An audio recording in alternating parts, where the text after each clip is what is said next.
Welcome back, comrades. Um, Hang on. I'm gonna get the game started here. Right, need to unplug this. There. I hope this comes through okay. Yes! Oh yeah, I should do that. Okay.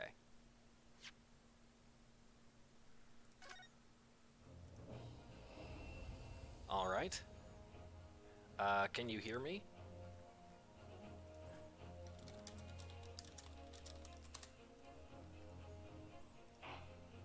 Hello? Oh, right. While that's going, I should probably get the word out about the stream. Let's see here. Here we go.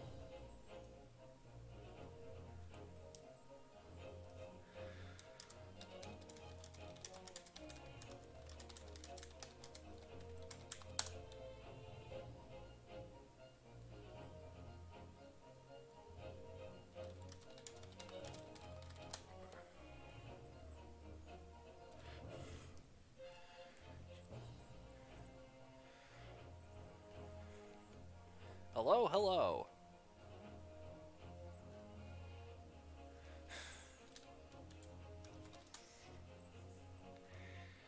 Let's see.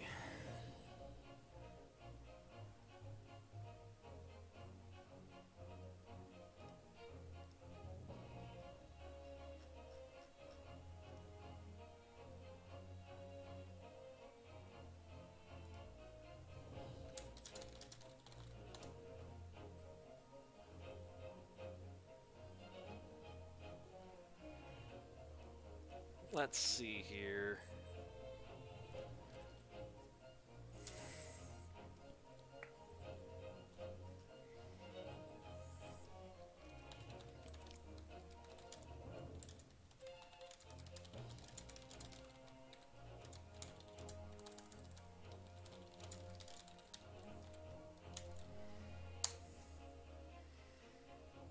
Okay, so we go there.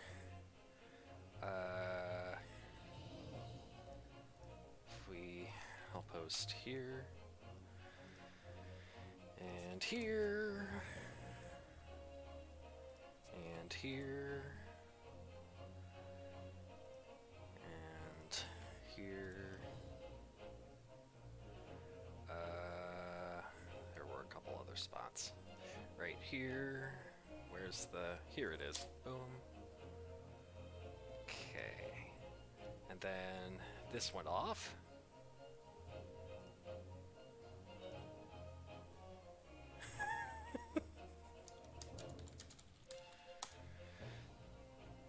Okay. Is there a... Oh, right. Over here. If we go here...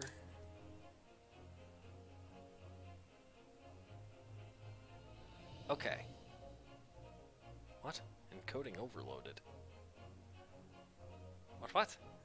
That can't be right. Oh, it's because this is still open. And probably this.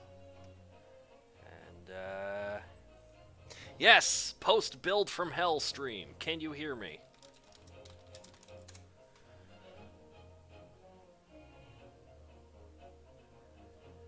Because... I poked around with some of the settings. Okay, perfect. Thank you, Nivell.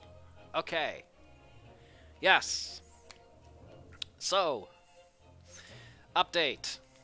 As you may have heard from... also, by the way, please let me know if the audio balancing is off, again, because, like with last time, I can't see my own volume in the audio mixer. So let me know if I'm too loud or too quiet relative to the game sound.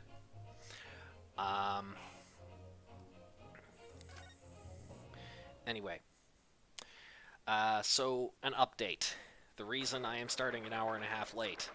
I may have mentioned in previous streams what I am doing for my PhD, which is essentially coming up with very simplified rules to predict certain properties of certain drugs. Now, of the three different properties that I've been, well, four different properties that I've been looking at, one of them, the one that's proven the most annoying to figure out, is whether or not something is going to give you arrhythmias, i.e., whether it's going to inhibit a potassium channel in your heart called HERG that normally controls your heart rhythm. Now, for about a month now, I've been struggling to install a program that I'm intending to use for data analysis to derive the simple rules. A couple nights ago, an old friend slash acquaintance, I didn't know him all that well, from high school, reached out to me over Facebook saying he felt bad for not getting to know me as much as he could have, and he said if I was ever back in the province where our old high school was, then I'd be welcome to hit him up and we could go do something. And so we got to talking. Turns out he is a professional in exactly the sort of coding stuff that I needed help with to get this program working. And he was able to help me get it working. So, thank you on behalf of drug designers everywhere. Thank you, right? And but unfortunately, the build process that he helped me get running took several hours, and ended up eating into our stream time. So. And it was using most of my computer's resources, so I wasn't going to risk running the stream while this was going, because it might crash again, and I don't want to deal with that again, you know? So that's why I'm starting late. I had to let my computer do its thing, so that it could overcome this final grand obstacle to my doctorate. But it worked. It finished. It was successful. So it worked. It was worth it, I hope. So after this stream, I'm gonna be actually trying to run the thing and see if I can get it to get the data that I need. And if it can, then I'm set. And I will have another scientific accreditation that the real Bill Nye does not. I'll be an actual doctor. Anyway, let's get on with the show here. Just thought I'd give you those updates. Anyway, 2nd November, 12:33 p.m., the Old Bailey Defendant's Antechamber. Oh, there you are, Ardo! What kept you, my dear fellow? Hello, Mr. Sholmes. Gina? You sure about what you said in there? That the boss, you know, actually died the day before? It's pretty hard to swallow. Yes, I was shocked by the revelation too, Gina. As was I, possibly more shocked than both of you. It's not a competition, Mr. Sholmes. I was more shocked than all of you put together. But I was more shocked than all of you put together. This is the autopsy report in question, is it? Yes. It's strange that there's no time of death noted. I suppose there's a simple explanation, or perhaps it was a deliberate omission. Oh dear, if it was deliberate. It puts me in mind of the last case we worked on, and Dr. Scythe. I know. Anyway, it seems that on the day before Lord Van Zeeks discovered his body, Inspector Gregson was investigating the Red-Headed League, so perhaps something happened with them. Come to think of it. You had trouble with those League men too, didn't you, Mr. Sholmes? You were taken in by their trick. No. Naturally, I wasn't taken in, as you put it. My sleuth-hound interest was merely piqued slightly by the rare scent of a weekly £4 income. And that scent masked the underlying scent of deception, I suppose. The two criminals in question are the pair we saw being arrested yesterday, aren't they? In Mr. Sholmes' suite, I mean. Mr. Sholmes' suite, I mean. That's right, sirs, and it was me what took him in. Thanks for tip-off by a good law-abiding citizen. Indeed, yours truly. So it's going to be that pair in the witness stand next, is it? Something doesn't quite make sense to me, though. The day before Inspector Gregson was found, you hadn't had trouble with the Red-Headed League yet, had you? Why would the inspector have been investigating them? Well, the likely explanation would be that Gregson's own sleuth-hound interest was piqued by the rare scent of a weekly £4 income. Don't tar him with the same brush as you, Sholmes. Yes, well, then there's the whole issue of Inspector Gregson being investigated by Lord Van Zeeks for some reason. The Reaper, the Red-Headed League, Inspector Gregson, Lord Van Zeeks. And Kazuma. I feel as though he knew we'd arrive at this point somehow. Gosh, I think you're right. What's he really trying to achieve here today? All the answers will soon be revealed. Observe the time, my dear fellow. This recess will be over very shortly.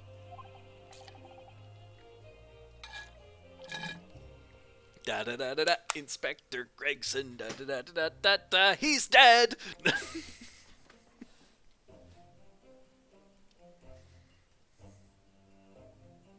Yes, you're right. Kazuma was determined that he should be the one to prosecute this trial. And he was determined that I should take the defense. Just what is it that he's hoping to make me see, I wonder? I get the feeling we're a long way from the end of this trial yet. Go right ahead, Kekleon. Are you ready then, Miss Susato? Yes!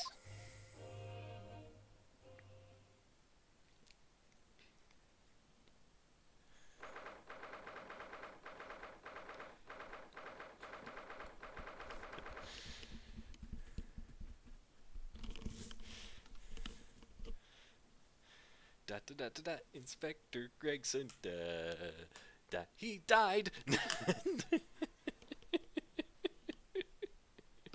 2nd November, 1 p.m., the Old Bailey courtroom.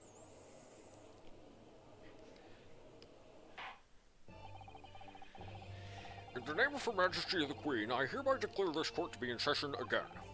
We resume the closed court hearing of Varrock Van Zeeks, here present, who stands accused of murder.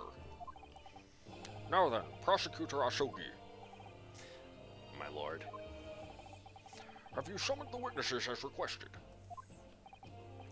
Yes, the two members of the Red-Headed League who planned and carried out the deception. They arrived not long ago from the local prison by police carriage. Very good. Bailiff, usher the two men into the courtroom. Oh, it's these two. Uh-oh, Spaghetti-O. These two men are currently being held by the police on suspicion of attempted extortion. You may omit your occupations, but state your names now for the court. I am Fabien de Rousseau, a descendant of the great de Rousseau family from Nice, in France. And my name is Peppino de Rossi. I am the third son of the great Familia de Rossi, the landowners from Napoli. The two men first became acquainted at a boarding school for European nobility. Those who graduate from Tensik are the future leaders of Europe. But do you have any idea how boring it is to be born with noble blood? Allah! I make it my mission to get the better of the world by employing the little grey cells of my brain. That is all I am trying to do, huh? So, that's the only reason for this whole grand deception you've been carrying out? Oui. You could say that. Not bad, eh? He has the grand ideals, but the petty plans. This strange combination is at the charm of the Hilarious brothers. See, couple?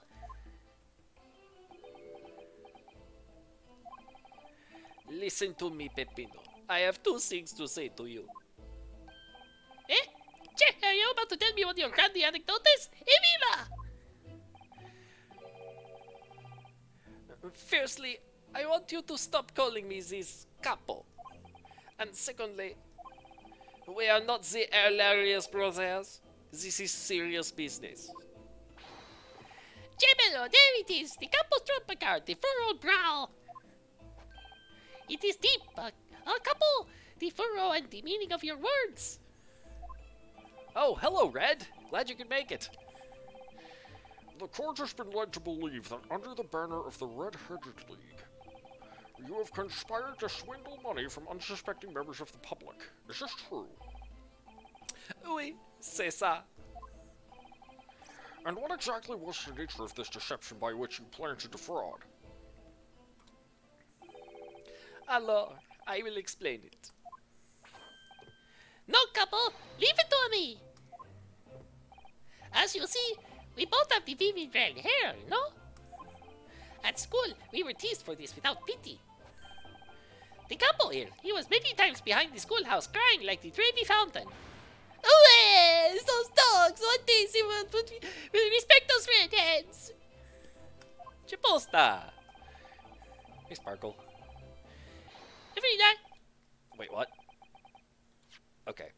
every night he would bury his head in his pillow and weep for the injustice. Yes, bien, Peppino, enough.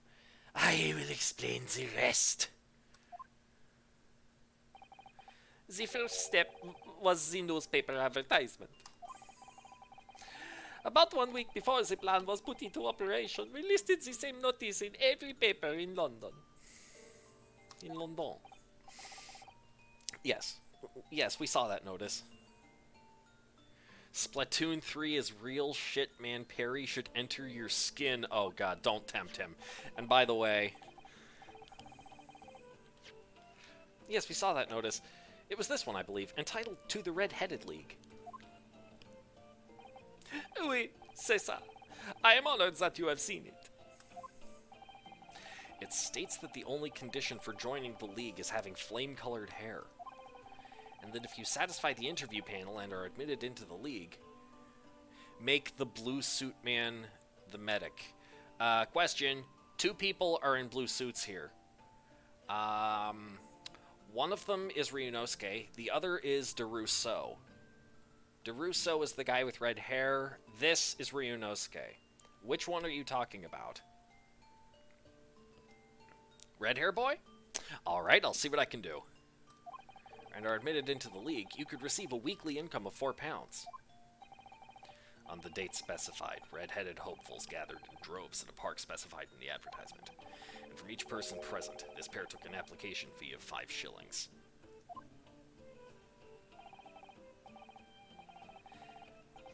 And this money to France.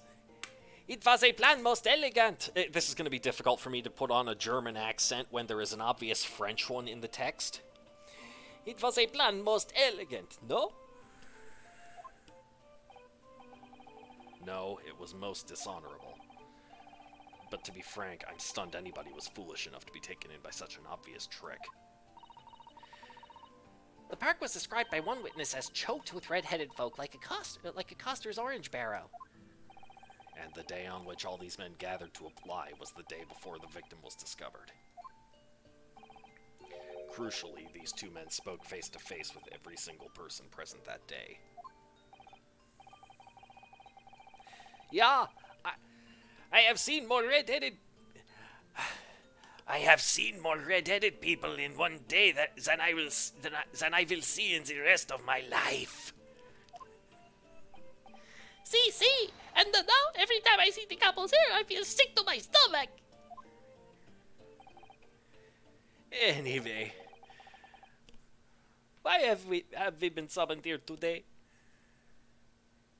Yet he sounds You think the medic sounds more French than German? Then maybe this will work. Maybe. Well, in the immortal words of the medic himself. I have no idea! Well, there's only one way to find out. Do what he did. Try it.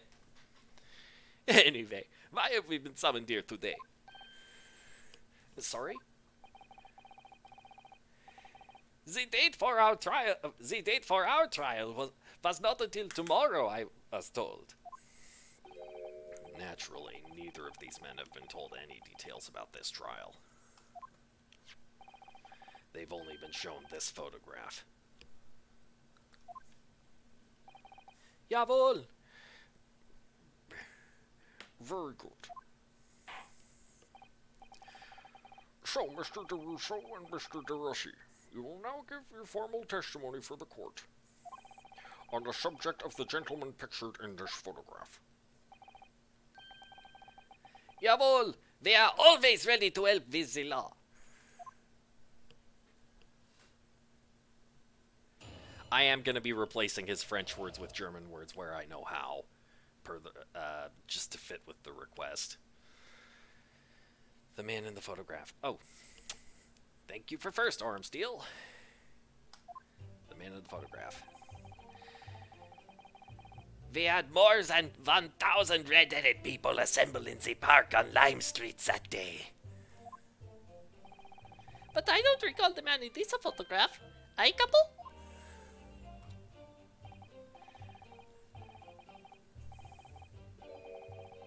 I'm trying to remember. 9! I don't remember him. Obviously, he is dead now, but I assure you, he was not in the park. Alora! These victims have nothing to do with us. You have a lot to answer for, Pepino.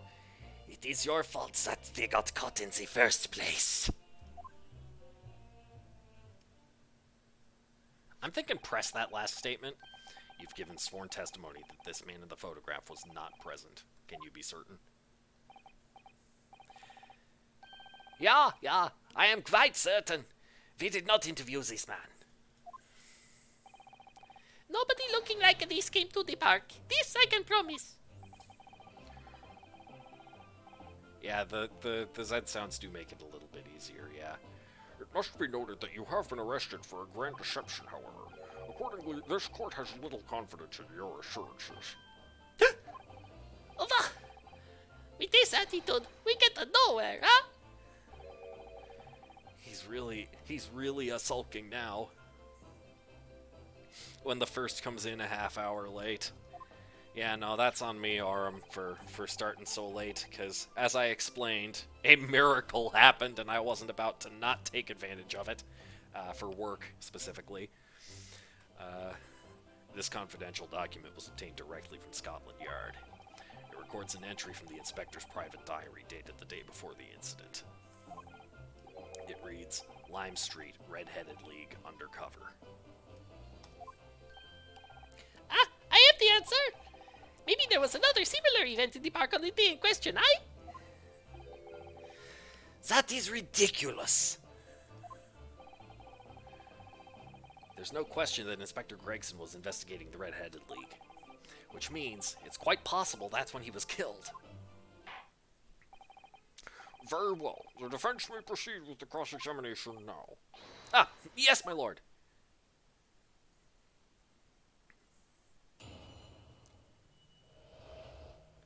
The man in the photograph. Yep, we've seen that. Don't recall the man in that. Nope. Don't remember him. Obviously, he's dead. Yep. It has nothing to do with you. Well, this is definitely leaving things a little open-ended. Do explain. What do you mean by that? Cavolo, you promised not to say, aye, Capo? After we had taken all the money that day, we should have left the country. That was my plan. I left the purchasing of the tickets for the ferry to Dunkirk to my companion here. My companion here. But he bought them for the wrong day. Oops. See, but it's an easy mistake to make, huh? The first, the 31st. Ah! I have no sympathy for you. We were a whole day late for the boat because of your stupidity. And it's only because of this that the so-called great red-headed detective caught us. Yep, I guess he means Dunkirk. Capo, you know what I think? This is the work of God. Is our only punishment, eh? Peppino, For the last time. This is not only punishment. This is only your fault. This is unacceptable. Don't blame God for your unholy mistakes. You are making me sick with anger. Maybe I make a mistake, but when it's time to eat the pasta, no one is faster. and I've seen the evidence. They haven't told us much we didn't already know. What do you think, Mr. Naruhodo? Well, if it was in the inspector's diary, it seems likely that he must have gone to Lime Street that day. And yet, these two both claimed they didn't see him. I have to say, they don't appear to be telling lies. Not yet. Well, they are experts in deception, don't forget. Sounding plausible is their specialty. They may be lying simply to avoid being implicated in this case as well. You'd love to be beside them in court. Surely if they were truly experts in deception, they wouldn't have been caught. Well, yes, you do have a point there. It seems to me like we need more information. Definitely. Well, that's obvious. Alright, just press everything else then. Boop. 1,000 people. That's a very big crowd. It was quite a spectacle. Redheads had come from all over the capital. See, the couple here, he has the magnetismo animale, eh? Nobody else could attract so many people. If I could be born again, I would be the capo. All those people wanted was the money, Peppino. The £4 per week. Are you suggesting that you spoke personally with all 1,000 applicants? Yeah, that we did. Because every one of them paid us 5 shillings. We take of their names and we take of their money. And we take of their addresses as well. Yes. Yes, you did miss a very random Inspector Gadget reference. Then I tell them we take some days to let them know by a post e finito. Maybe 2 minuti a person. We start early in the morning and we stop late in the night. So, you earned 5,000 shillings in one day? That's a small fortune. Who'd have thought there were 1,000 such gullible redheads in London to start with? One of whom was a great detective with chemically altered hair.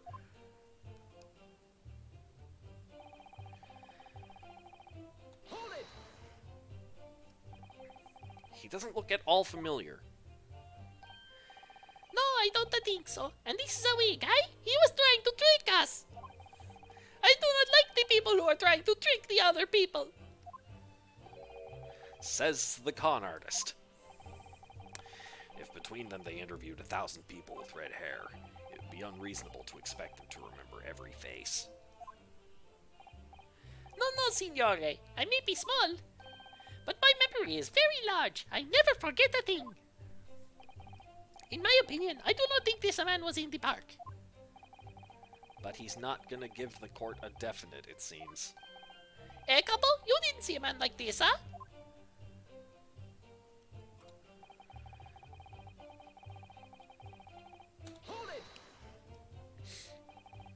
But according to what you've said, you spoke with 1,000 or more people that day. Yeah, that is true. My eyes were burning by the end of the day. Surely then you can't actually remember every single face. How are you so certain that this particular man wasn't present? Normally the red hair is very distinctive, aye? But not when you have 1,000 redheads crowding around, then it is just an eyesore. But if there was some other information you could give us, then maybe then we would recall.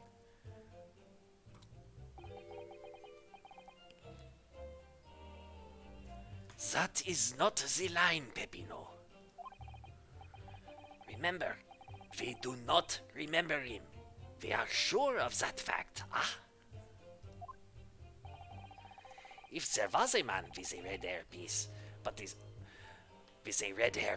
but his mustache did not match the color, then I do not think I could have forgotten him. Kazuma said these two had only been shown that photograph and they'd been told nothing else at all. But what if I fed them just one other detail about the victim? For example...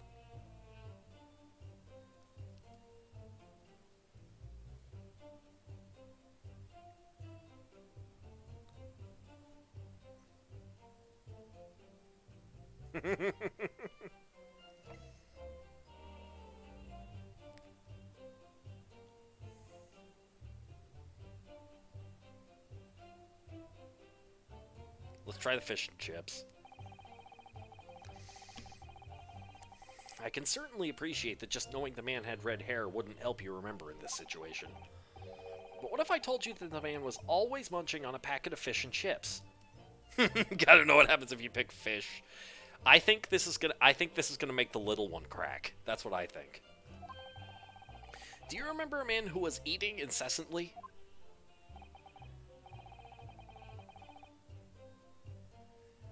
Not really. I was looking only at the heads of the applicants. I wouldn't have noticed the fish and chips any more than the caviar and smoked salmon. Or a spaghetti! Me, I love the spaghetti! Really? I had no idea. Tell them again what you said before, Peppino. See, Capo, see, I say it again and again.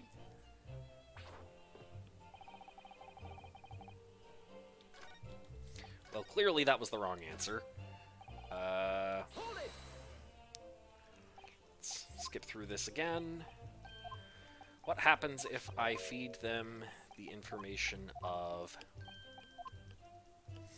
It wouldn't be the name because he would have given them a fake name if,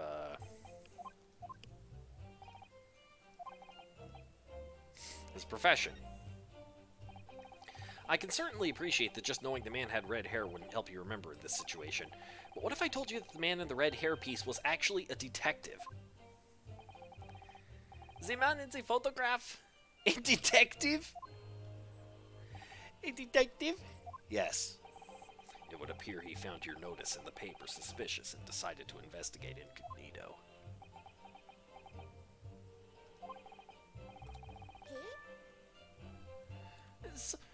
Sorry, but this changes nothing. Here we go. Excuse me. Something to add, Mr. DeRossi? Here we go. See, I am always adding something. Parmesan, olive oil, pepper. What I mean is, did you not agree with your friend's last remark by any chance? What did he just say? About the detective? Yes, that. Keep your mouth shut, Peppino. You have said enough already. But why, Capo? What is the problem? There was a man who said, I am an inspector from Scotland Yard. What? Good lord! Order! Order! Order! Explain this voice pass in your testimony, witness. It's simple. A man who was at the park said to us that he was an inspector. There was no such man. Matai, what are you saying, Capo? Have you forgotten, I have forgotten nothing. Nobody like this came to the park. Basta, Capo, basta! You beat me at the many things, but not two. The memory and the meals. Like I said, when it's time to eat the pasta, no one is faster. But you are inferior to me in every other way, so shut up! Take a small salad, please.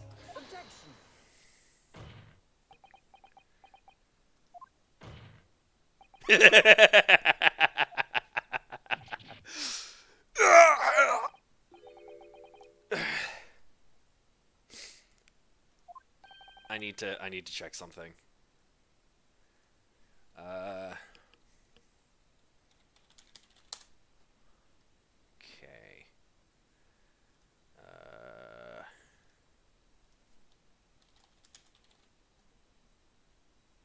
Oh yeah. Here we go.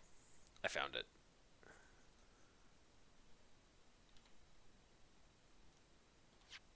Okay, here we go. Ugh. Zu spät. The damage is done. The two of them will have your head if you don't stop messing with the testimony. Pretty much. Pretty much, Aram. Indeed it is, sir. Yeah, there was a man who came to the park and he said he was an inspector from Scotland Yard. From Scotland Yard. However, he looked nothing like the man in the photograph. He was someone else. How can you be so sure? Because, to start with, his face was completely different. See, it's true, it's true. The man who came was younger. His face was clean shaven, his eyes were sadder, his chin was thinner. Face was clean shaven, eyes were sadder, chin was. Wait a minute.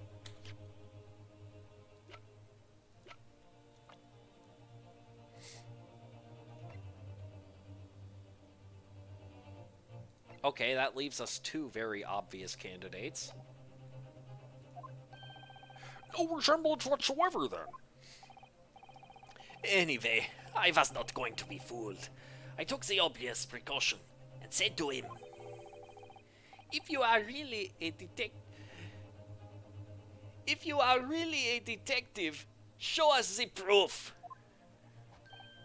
See, the capo here, he doesn't take no nonsense, eh? But he was well prepared. He said he had identification. Identification? You mean official police inspector's identification? That is most unconvincing. What about missing husband? Is he not sad looking? He had no distinctive features. And I don't think he's... Wait. Oh, jeez! Yeah, but his chin isn't very narrow.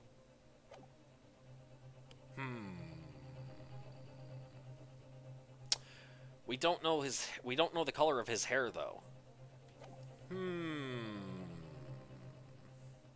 At least I don't remember hearing the color of his hair, and we certainly couldn't tell from a grayscale photograph. That is most unconvincing. Sorry, my lord?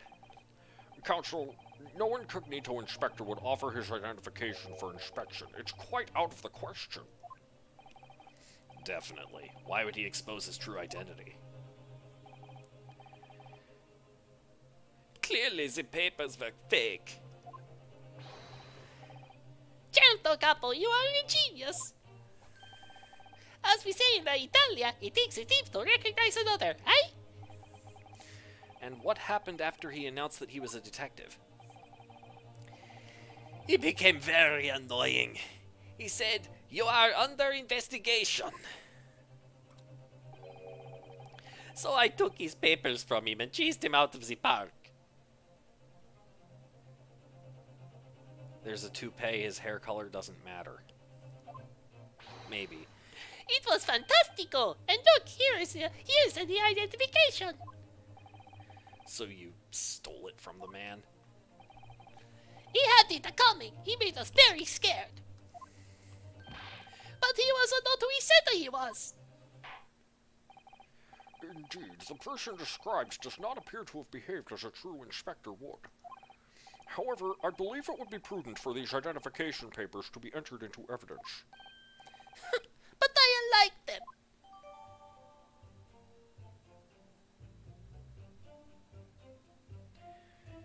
Okay. Now, let us return to the witness's testimony. Okay. Let's open this up, shall we? Well, I suppose we should see what this inspector's identification looks like inside.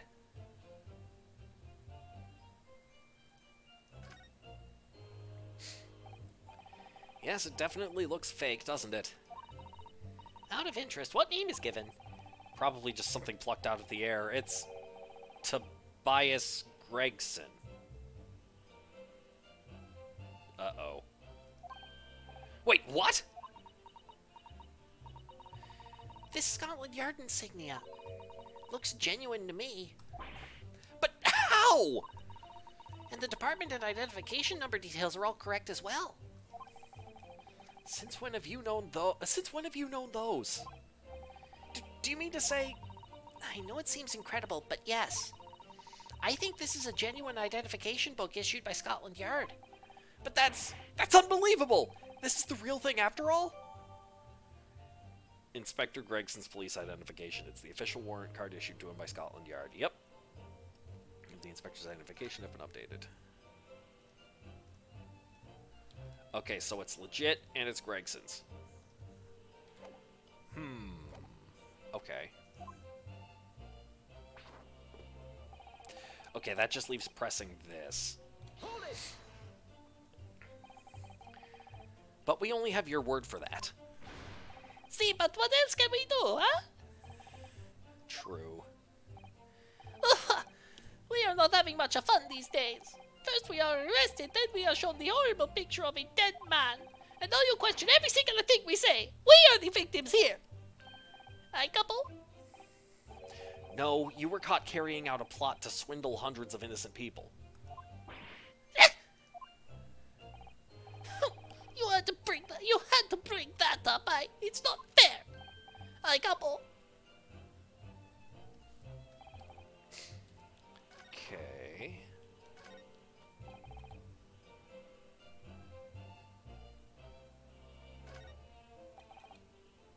Let's see. Okay. This victim is nothing to do with you.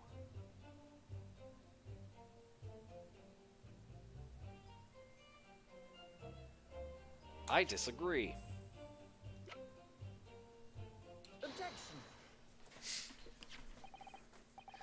I wonder if I could ask you to examine this identification book very closely. Miss Lestrade? Why Miss Lestrade? What is your intention here, Counsel? Is this really a fake, or is it genuine? That's the question, which we can't answer ourselves. Objection! Don't be ridiculous. No Scotland Yard detective would allow his or her identification to be stolen. Hold it! That is the boss's. No question about it. It can't be! As I suspected. The undercover detective who attended the Red-Headed League's enrollment on the day in question was the real Inspector Gregson carrying out an incognito investigation. Okay. Ah, Schweinhunds!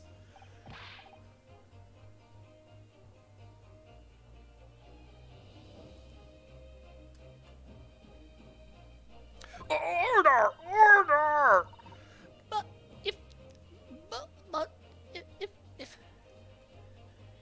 boss had his identification stolen. Hang on.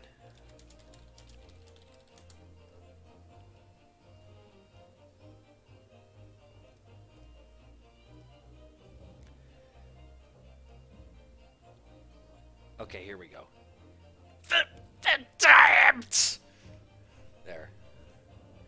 But if the boss had his identification stolen, he would have reported it straight away. I mean, he was always on at me about it. If you lose something, report it at once, he'd say. Could it be, then, that the inspector was physically unable to report it? Because he was dead? Physically, what are you saying? Unable to? You're not suggesting. Yes, it's quite possible that he was killed before he had the chance to report his identification stolen. No.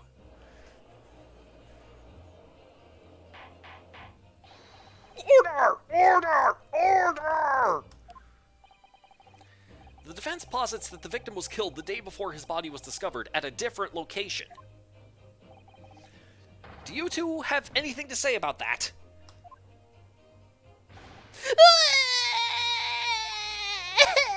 I know nothing. I know nothing. Pull yourself together, Peppino! My God! You can behave a little more like a master criminal. You can behave a little more like a master criminal than that. Nine. No one wish I had to return to Italia.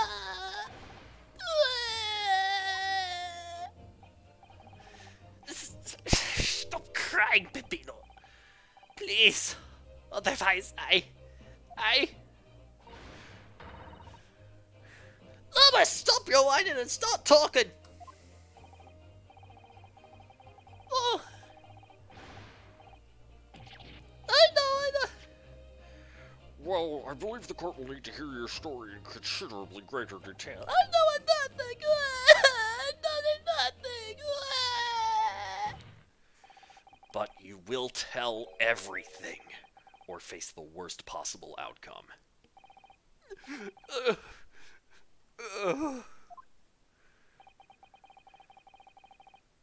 You will dry your eyes and testify again about these identification papers and the precise circumstances under which you came by them. For crying out loud.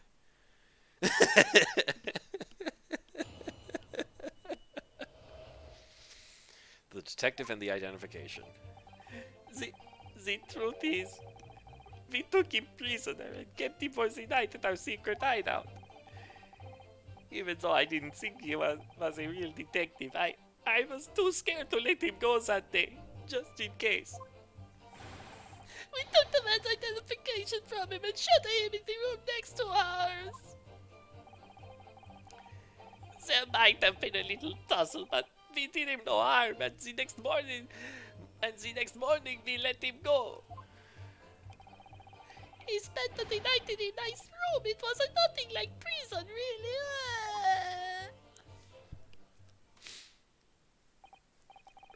This is outrageous. You imprisoned the man.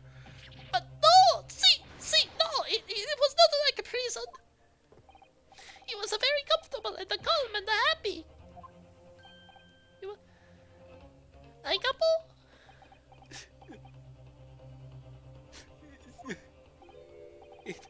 It was never part of my plan. I swear it. Oh, so you think it wasn't my fault, eh? Just because I got the date very wrong by one little day. But did you give him spaghetti while you had him? That's the real question, I suppose. I do not think it was your fault, Peppino. I know it. No. Per favore, capo. It's not fair. You shall have plenty of time for squabbling back at the prison, gentlemen. Ugh, I don't believe this. How could he have been a real detective? Counsel for the defense, proceed with the cross-examination. So on the day before the incident, Gregson spent the night confined in this pair's hideout. All right, step one, press everything.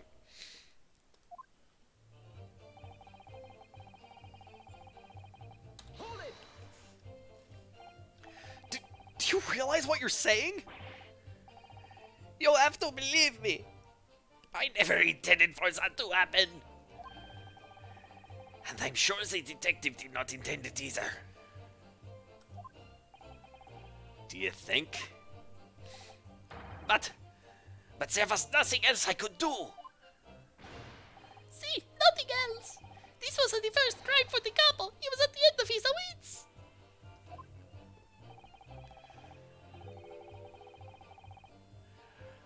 I have told you before, Peppino.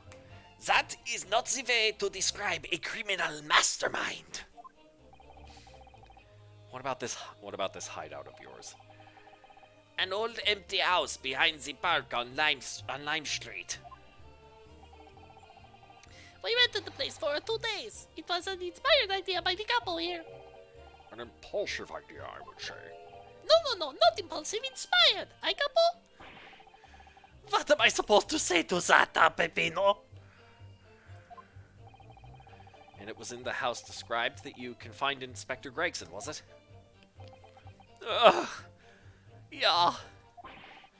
But you have to remember, I was under the impression that he was a pretender, not a real inspector. That doesn't quite add up, though. If you didn't think the man was a real inspector, there would have been no reason to take him prisoner, would there? Nine, you are right. But we couldn't be completely certain.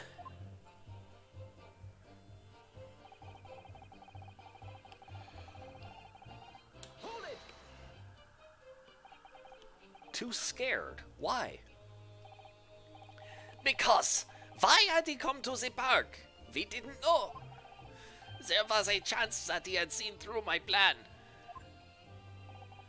And if that wasn't the case, he would go straight to the police station to blow the whistle on us. Even if he was just feigning to be an inspector, he was up to no good, huh? Without a doubt. I think most people would agree that it's you two who are up to no good. Well, you may be right. I couple. The point is, we were not able to escape from England immediately. That is why we had no choice but to take the man prisoner. What I don't understand is why the inspector felt the need to show you his identification in the first place. See, I ask myself the same question. We were writing down the names and addresses of all the people who we took 5 shillings from that day. I have forgotten what name he said, but the address, it startled me. See, address Scotland Yard, Homicide Division, he said. What? He probably didn't like your face, Peppino. He probably didn't like your face, Peppino. Your face, Peppino. Anyway, I was not rude. I just politely asked him why he had said it. And that's when he started to say he was an inspector. Not long afterwards, he took out his identification. What was Inspector Gregson playing at? Tell the court what happened next. You took him back to your hideout, you say? See, we did that. We took the man's identification from him and shot him in the room next to ours. That being this identification book here, correct? See, that isn't the one. What made you believe that it was a forgery? I never seen a real one, of course. But he was so suspicious, this man. Allora, I was thinking it must be falso. I couple? Did I just hear something?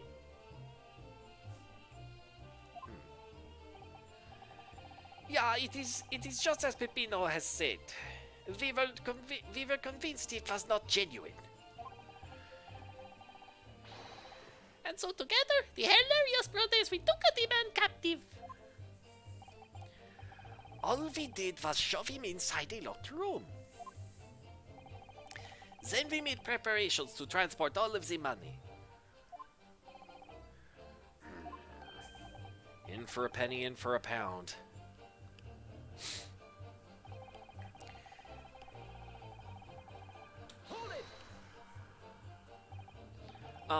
What do you mean by a little tussle exactly? Pah! It was nothing. Just a minor incident. The Falso Inspector, he was a real piece of the work. I couple? What happened? Oh, it was a disaster. We give him a nice room, and what does he do, huh? In the middle of the night, he tries to escape through the ventilatore. Can you blame him? We chased him. Hang on, I need to...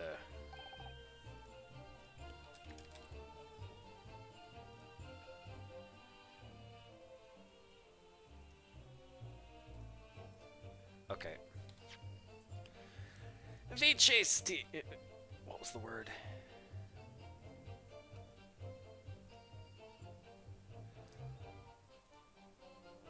Right.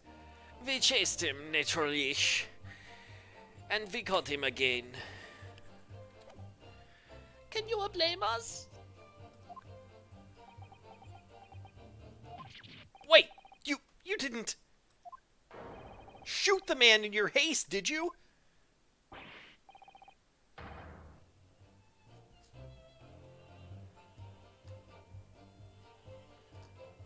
But damn, who do you think we are? Of course not! I simply got hold of him again and... Oh wow, I'm actually pretty close with this guy's voice. I simply got hold of him again and took him back to the room. Yes? You got something to add, little guy? Mr. De Rossi, is something wrong? Me? Something Mr. De Rousseau just said seemed to make you, well, it seemed to make you act even more strangely than usual. What was that all about? Capolo, at times like that you don't know what to have the capo after you, believe me. And I speak from personal experienza. His personal experience. That is enough, Peppino. There is no need to say more. The truth is, the night before we put the red-headed league plan into action, I was scared. It was not fair to the couple, but I tried to run away. It's a shame you didn't manage it. But the couple here, he came after me like a turbine, huh? And he dragged me back to the house, kicking and screaming. I still have the bruises to prove it, I couple? Bruises, you say? You wanna see, huh? You wanna see my fantastical bruises? Jiggly. That's enough now, Peppino. No one wants to look at any part of you. What to do, huh? I show you or I don't. I show you or I don't. You do. Now. Allora, if everybody wants to see, then I do it. Echo, you see? It's still very visible, Wait. We've seen that. We've seen that.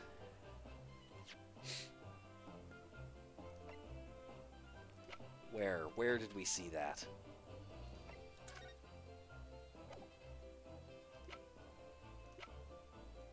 We've seen that kind of a ring bruise on someone. I'm trying to remember who had that bruise. Was it Gregson? You can't see it in that picture, but he was dead for a while, apparently.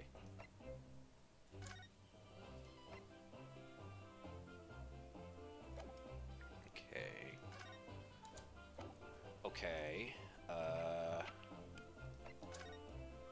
No.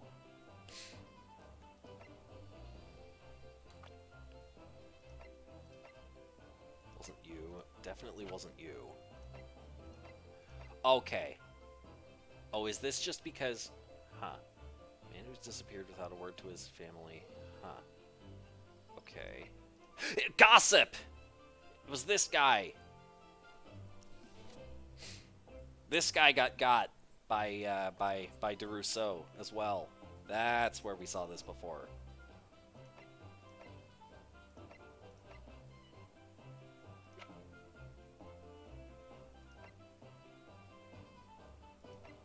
Oh, now we see this on him too.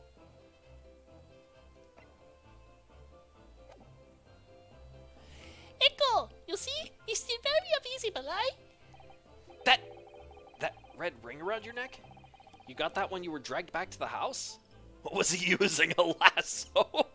I don't know. See, the capo, sometimes he is a very rough. He's a very rough. And I said that's enough! Peppino's neck is nothing to do with what we are talking about here. You have my word. Yes. What is your opinion, Counsel? About this red ring around Mr. DeRossi's neck? I wonder, does it matter? It's important. Mr. DeRossi, I'm gonna have to ask you to amend your testimony with details about that mark on your neck. I, capo? You see? Everyone is interested in what I say, huh? Very well. We will amend your testimony as requested, Mr. DeRossi. See, if you really wanted to know. He tried to escape the capo, put the collar on him and dragged it back like what he did to me, see? I don't think you can present a person. Are you saying that red mark was caused by... See, a big collar made from the leather. a leather collar? Is this true, Mr. DeRousseau? What? We had a Saint Bernard. We had a Saint Bernard at home when I was younger. It is a souvenir from that time. With a very strong chain. A strong chain? And you put that around your friend's neck? I'm sorry. I was so angry that I was so angry that he was leaving me alone. You did not have to tie the chain to the leg of the bed, though, huh? I would not have tried to run again. You didn't do that to Inspector Gregson as well, did you? Treat the people are equal, huh? Is the capo's your motto, eh? It's starting to sound a lot more like a prison all of a sudden. The capo is a tough, but the capo is a rough. I shouldn't have done it. So, the following morning when you released the inspector? He had the red ring around his neck just like me. Peppino. I'm trying to remember what please is in German. Oh, right. Peppino, bitte, leave it now. Now you know, huh? The capo here, you don't want to tangle with him, eh? But for the inspector, he's not so bad. He spent the night in a nice room. It was nothing like prison, really. Was it now? You took away the man's freedom. However comfortable you make it sound, you were still holding him prisoner. If you say that, then I say it is. There is something that takes away our freedom too, the lack of money. It means both. It means both things. Caglion, it means both. So we are the prisoners as well, huh? All of us. Huh? No money, no freedom. This is the truth. It makes me mad and it makes me sad. What can we do? Well, if you feel so disenfranchised, take money to court. Though it'll cost you, of course. If you feel so disenfranchised, take money to court, though it'll cost you, of course. Oh, there you have it. And people say English doesn't make sense. You see, That is why we need the Red-Headed League to fight for the justice. Perhaps he has a point. No, Mr. Naruhodo. All we did was to give the man a comfortable place to sleep for the night. Yes. Jawohl. We did was to give the man a comfortable place to sleep for the night. And you say it was a prison, huh? Huh? Perhaps he has a point again. No again, Mr. Naruhodo. You should have heard him snoring. But die, if anyone was disturbed, it was us. Not much to go on, really. Their testimony does make me wonder, you know. About this pocket watch belonging to the inspector, I mean. Ah, yes, the one he treasured so much, apparently. If he was confined but not restrained, as the witnesses are implying, he would still have been able to wind his watch. That's very true, yes. So did Inspector Gregson actually die while he was being held captive by these redheads? In which case, is it possible that these two young men are responsible for Inspector Gregson's... To be honest, I find that hard to believe. Perhaps we should try to find out exactly what happened. Very wise, Mr. Naruhodo, yes. Okay, can I present a person to this statement? I cannot.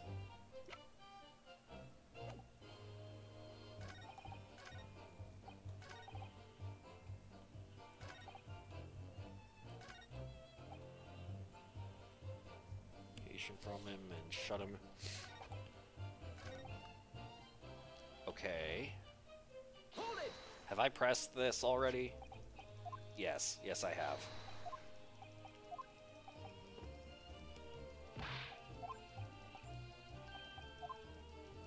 Okay, so I've pressed everything I can.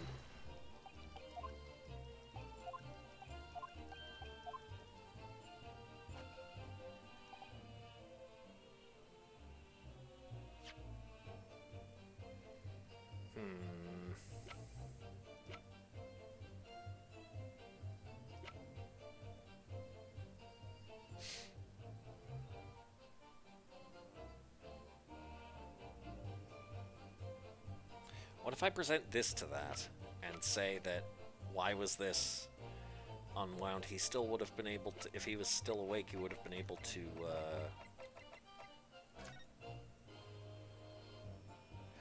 Also, you can see that there aren't any neck bruises on this picture. It's one of the two. Let's try this first. Objection. Here we go. So the day before his body was discovered, Inspector Gregson was taken prisoner while working incognito. Nine! It was not like that. It was hardly a prison. It was an invitation to stay. It was homely. However you describe it, there's one glaring inconsistency that remains. What inconsistency is this, Counsel? I would ask the court to look closely at this photograph of the victim, Inspector Gregson. There it is. You will see that there is no red ring visible around his neck. But that makes no sense. It was me who took the collar. It was me who took the collare off the man in the morning, and I saw the red bruises on his neck, just like I have. Given that the mark is still clearly visible on this witness's neck, we'd expect to see bruising on the victim who was put in the collar more recently than Mr. De Rossi. Indeed, that is most peculiar. But what we tell you, huh? We say this from the beginning, many times. Yeah, Pepino is right. The man in the photograph is someone different to the man we held captives at night. It was gossip. They held gossip. Order! Order! Order! It would appear then that on the day before the incident, the man who visited the park on Lime Street posing as an incognito inspector. You called it? Objection. Wait, oh, I accidentally sent it forward. Here we go. The man who visited the park on Lime Street posing as an incognito inspector was not Inspector Gregson at all. If that's true, however, how do you explain the inspector's identification? This is a genuine identification book issued by Scotland Yard. It's inconceivable that someone could have stolen such an important item from the inspector. The prosecution made that assertion itself. And we also know that the inspector had made a note about the Red-Headed League in his diary for that day, which surely means we can't divorce the two events completely. The inconsistency noted by the defense is most troubling. If it were the real Inspector Gregson whom these two red-headed gentlemen encountered, the fact that no bruising can be seen around his neck defies explanation. But equally, if they actually encountered an imposter, how did that person come to be in possession of the real inspector's identification? Does the defense have some plausible explanation, counsel? The whole thing defies explanation. It is for precisely these occasions that we keep meticulous notes in the court record, Mr. Naruhodo, because those are the facts, and the facts cannot lie. No, the facts can't lie. Even when they point to something so incredible, it's almost unbelievable. Well, my lord, the true identity of the person who turned up in the park for the Red-Headed League's enrollment is revealed by information in the court record, I believe. Good gracious! Very tantalizing, Mr. Naruhodo. So why don't you help us all to see whatever truth it is that you've apparently seen? Who exactly was this inspector that appeared before Mr. DeRousseau and Mr. DeRossi? An imposter? Though it seems incredible, I admit, the undeniable facts point to only one thing. Since no bruising can be seen on the victim's neck, the person who these two red-headed men took prisoner that day cannot have been Inspector Gregson. In other words, your whole argument up to now has been a waste of time. Objection. On the contrary, I haven't finished. What? There's no bruising on the victim's neck, so the question immediately posed next is, who exactly was this man in the park on Lime Street found to be carrying Inspector Gregson's identification? See, that's alright. We tell the same story every time. Whoever this man was, the couple dragged him from a pillar to a post with the Tucker lorry. My God, Peppino! I was not so harsh as you say, huh? So who was that the false inspector, right? Who was he? Clearly, the defense has an idea. About that. About the true identity of the man these two imprisoned that night. I must ask the counsel for the defense to elaborate post-haste. Who did the witnesses encounter in the park, posing as Inspector Gregson? Gossip! Take that! Goodness me! Isn't that... One of the witnesses who was in the stand in this very courtroom earlier today. A nameless man whose only occupation appears to be peddling hearsay to passers-by. Objection. What on earth would a street seller be doing with a police inspector's identification papers? Witnesses, is this the man or not? What has happened to his lip?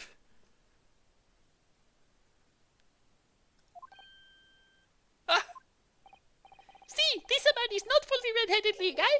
He's looking for the Twisted Lip League, no? Perhaps rather than making such a rash claim next time, you should bite your lip instead.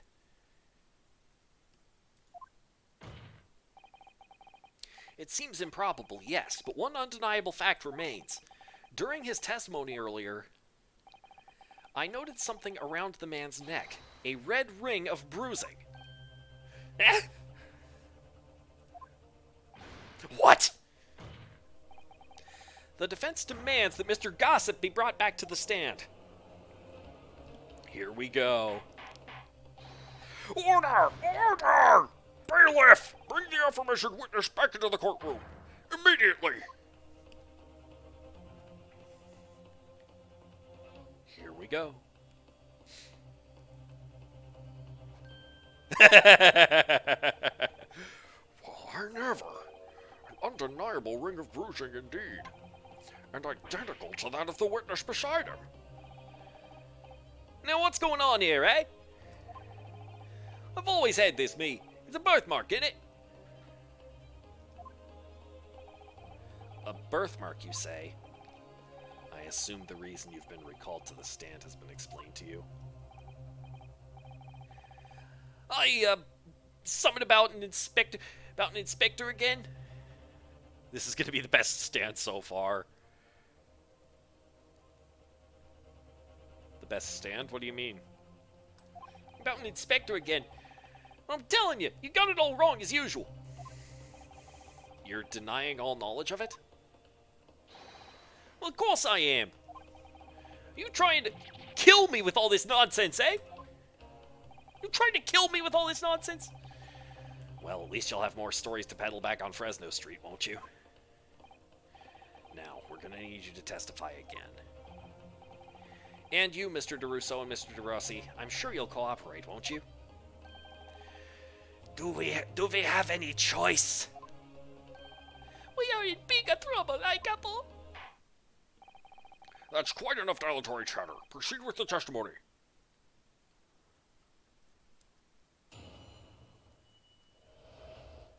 The inspector and the identification revisited. The man who claimed to be an inspector that day was definitely not this man. He's right. See, you think we wanna forget these grand lips, huh? I'll never leave Fresno Street, alright? I'm no interest in any red-headed league. I'm all alone in the world, me. I'm no kinfolk or nothing. Why would I be involved in something like that? Just look at me, eh? Does it look like I can carry off a disguise with a face like this? With a face like this?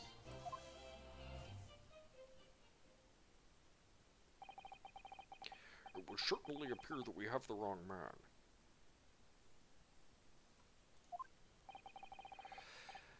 What have I been telling you, huh? There was no need for this pointless testimony. That's right. I'm just a simple peddler, remember? Fresno Street's all I know. How would I have come by a police inspector's identification book, eh? Well, yes, that's hard to explain, but... A brief cross-examination, I think, counsel. Very brief. Isn't there anyone in this courtroom who thinks I might be onto something? I stand steadfastly at your side as always, Mr. Naruhodo.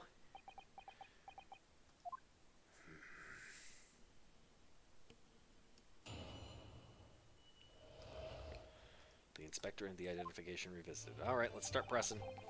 The man who claimed to be inspector that day was definitely not this guy. Okay. So you say, but how can you be quite so certain? There is no need to hurt your hands on the desk, monsieur. On the... Hang on.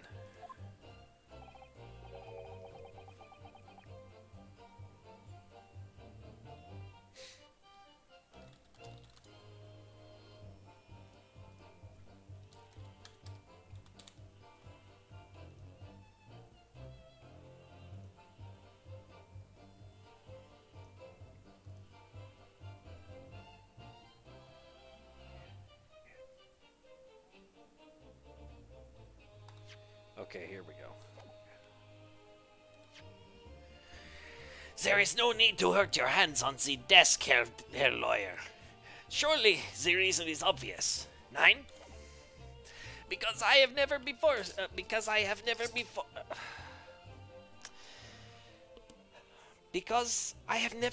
seen lips like this. Nevertheless, there's a clear red mark around Mr. Gossip's neck, and it looks very much like that left behind on the neck of your colleague by your prized collar. My God, with your words, it is like you tried to wring my neck. It does look very much like my neck, though, eh? No, this is a birthmark, lad. The biggest lips in London and a neck to die for. Hey, they broke the mold when they made me. For the first time in my life,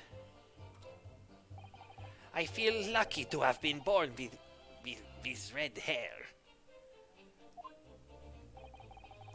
And I thought being Japanese made you stand out in London. So you maintain that you've never seen this man before? Yeah. Jawohl, I swear by it by the flames of my hair. So fierce pride has outgrown the frustration with your hair now, has it? He's right. See, you think we want to forget these grand lips, huh? Well, yes, I don't imagine I'll forget those lips in a hurry either. I don't imagine I'll forget those lips in a hurry either. That is what I am saying. For some reason, it makes me want to eat. How did Fabien call it? An eclair. Did Fabien call it an eclair? You know, I've never seen the hair as black as yours before either. Likewise, I've never seen red hair like yours until I came to Britain. See, maybe it's a nationality trait, huh? Maybe all the people from this man's country have the grand lips. No, lad, I was born right here on Fresno Street, and I've never left. That isn't the problem, see?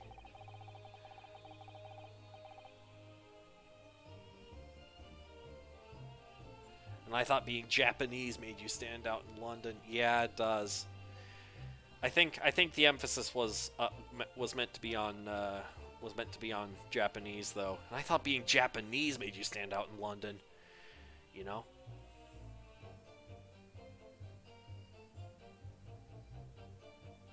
So you definitely didn't go to the park on Lime Street that day, Mr. Gossip. Now, how many times do you want me to say it, eh? I'll never leave Fresno Street, alright? I've no interest in any red-headed league. Hold it! So, you'd heard of the Red-Headed League, had you? You don't get a name like Gossip for nothing, eh? It's my business to know what's going off in town. It is. It's just entertaining to consider the other option. Yep. Okay. I sold that tasty tidbit to a fair few redheads that came past me.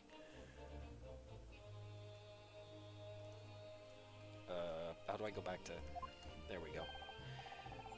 Just between us, I even got Sandwich to cough up for it. Well, he does have a very red nose, if that counts. If that counts. Who knows? But as you can see, my own hair's not got a hint of red in it. In any case, Fresno Street's my patch. You won't catch me sidling off to some other part of town. No, So, no, sir, not likely. excuse me. We're on to something. Mr. de Rousseau. Ah! Yeah? Can I help you? Did Mr. Gossip's words just now lead you to remember something relevant, perhaps? It was the other day, when I was looking for a place near the park. A small house or something. To be the headquarters of your Red-Headed League, yes. I visited a housing agent on Lime Street, and there I saw him. This man was paying money to the agent. What? Mr. Gossip with a housing agent? Yeah. He had some kind of contract. He had some kind of contract in his hand. And they were clearly discussing terms. But no, you're mistaken. You're mistaken, buddy. I've never left Fresno Street, me. Like I said before. You've mistaken me for someone else. Someone with the same face.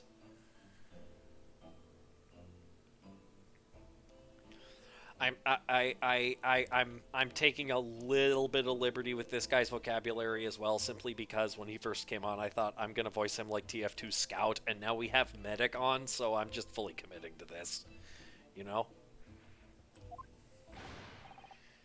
No, the capo is right. I remember it too. He was paying the man with the banknotes.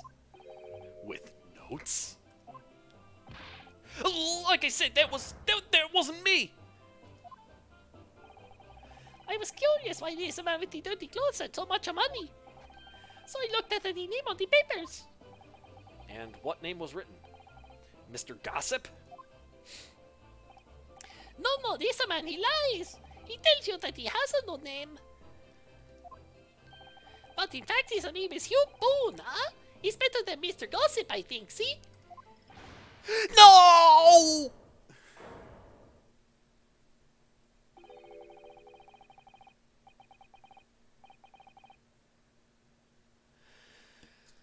I'm a peddler of tidbits on.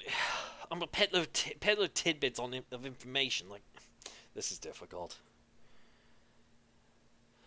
I'm a peddler of tidbits of information. Like I said, finish it with the heavy for the short one. All right, fair enough. On Fresno Street, and that's that. I don't much like folk talking about my personal life. I'm talking about my personal life. Indeed. And it is not the intention of the court to invade the privacy of witnesses. Very well, I shall respect your wishes, sir. The aforementioned name shall be redacted from all court records of this trial, assuming no objection. I'm sorry, my lord, but the defense does object. Because the name just mentioned has a very deep significance to this case. Good gracious! Do you similarly object, Prosecutor Asoki? As it happens, my lord, that particular name has already been mentioned during today's proceedings. Well, I never! In what capacity? Hugh Boone, the name of the leaseholder of the room. Let me put this very simply. The victim's body was discovered in your rented room.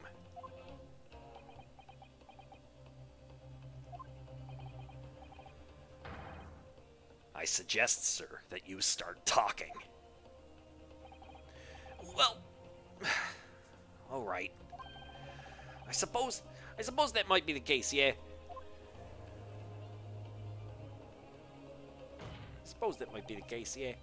So your real name is Hugh Boone?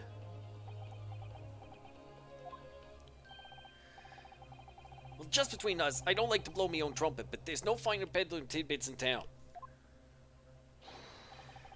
So yeah, I happen to be able to afford a grubby little room in a fallen down backstreet townhouse. You do? Once every 6 months, I go and pay the rent to the agent on Lime Street. Yeah, I'll remember now. There were 2 vulgar redheads in there last time. Ah!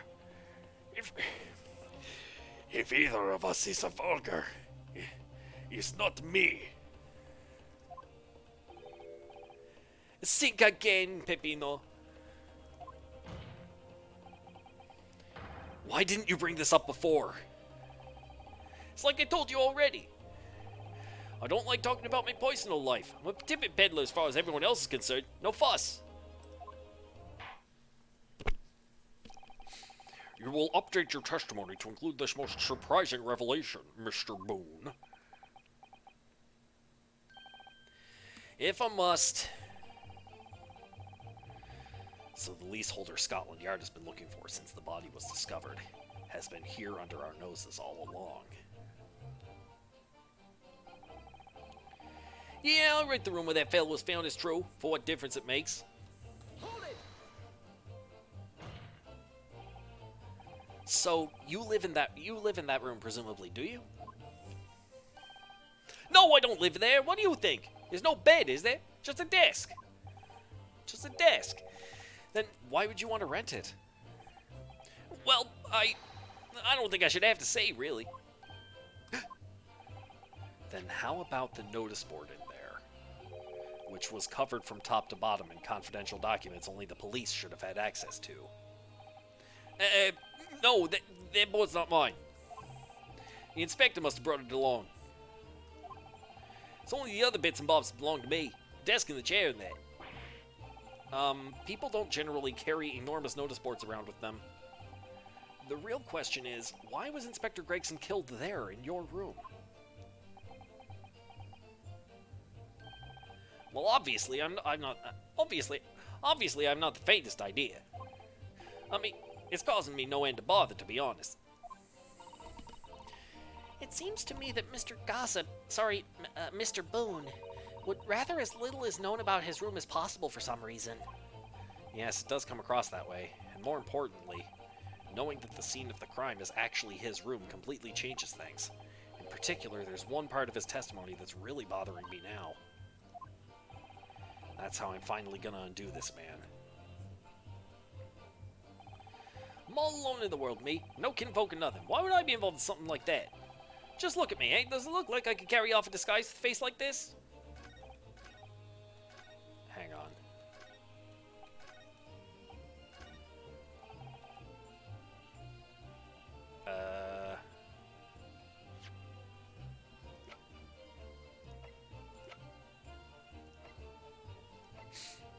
Let's see.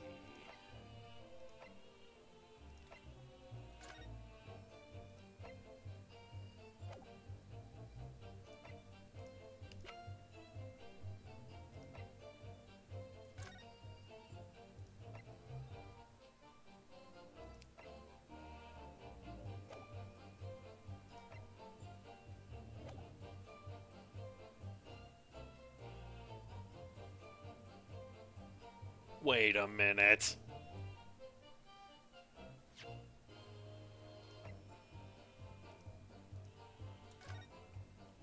Oh, okay, no.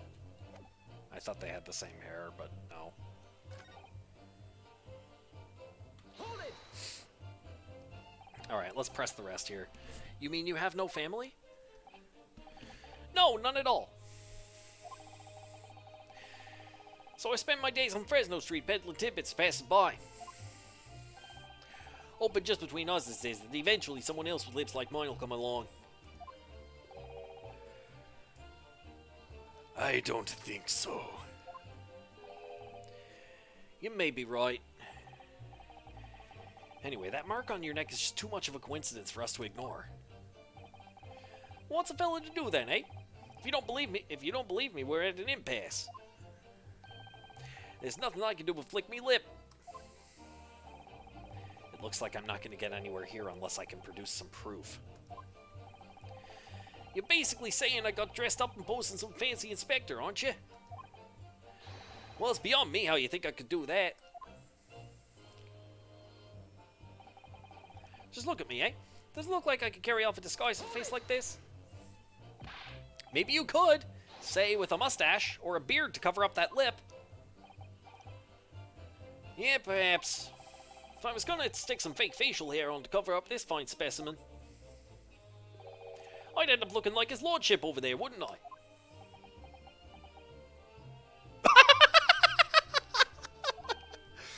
Pardon? I assure you my lips are entirely unremarkable, and I would ask you not to cast such scrutinizing looks in my direction, Counsel. Sorry, my lord. My imagination got the better of me there. Well, Inspector Gregson did wear a mustache, of course. You're right, he did. So perhaps he was hiding something himself. He could barely have hidden a crumb in a mustache of that size. And anyway, the detective we spoke with had no facial hair at all.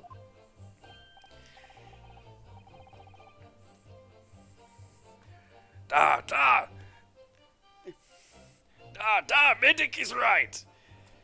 He was clean-shaven. It certainly seems beyond the realms of possibility that this witness could have disguised himself as the victim. Yeah, doesn't it is? That's the extent of their testimony, is it? What's your feeling, Mr. Naruto? Well, what Mr. Boone says is undeniable. It would be all but impossible to hide those lips with any form of disguise. Perhaps, yes, but nevertheless, the mark around his neck is equally undeniable, and it's identical to the one that Mr. DeRossi suffered. Yes, that's true. But why does this whole disguise idea just keep playing on my mind? The wig.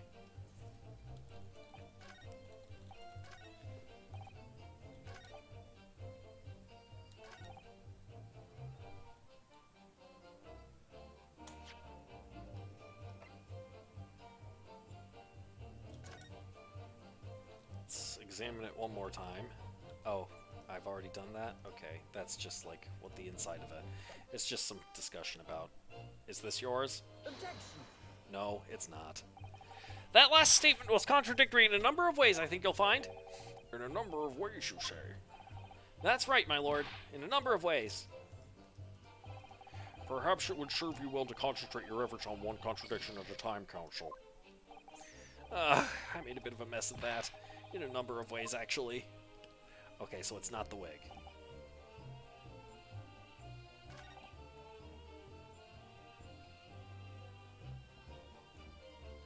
Wait, so what happens when I press this again? You have no family, no one at all. It's to helping eventually someone with lips like yours. Okay, you don't think so? Maybe right. Okay. If you don't believe it's a birthmark, need proof that that's not a birthmark. Okay.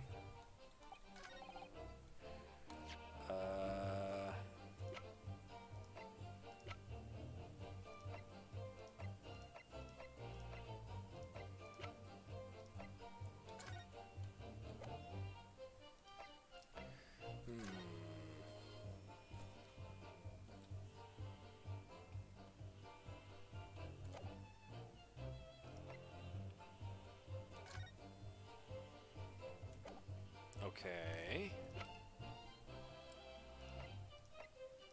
No. Nothing here is gonna... Nothing here really proves that,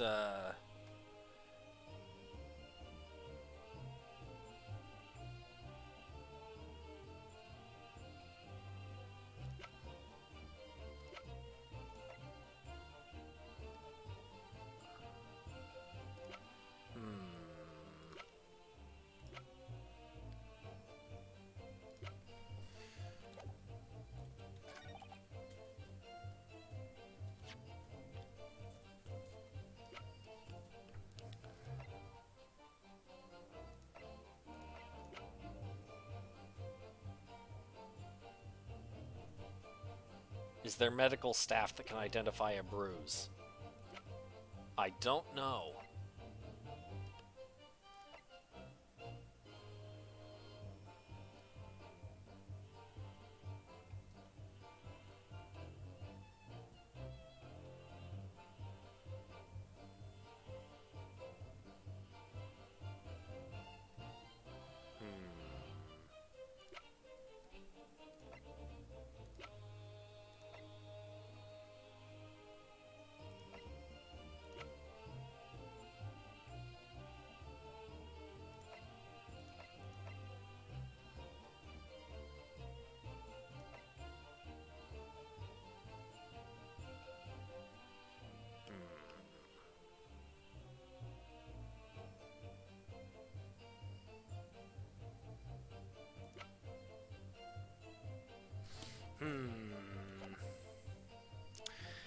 Remind me what this says. So you live in that room. No, he does not. No bed. Why would you want to rent it? Put the notice board in there. Cover from top to bottom. Board's not yours. Inspector must have brought it along. Okay.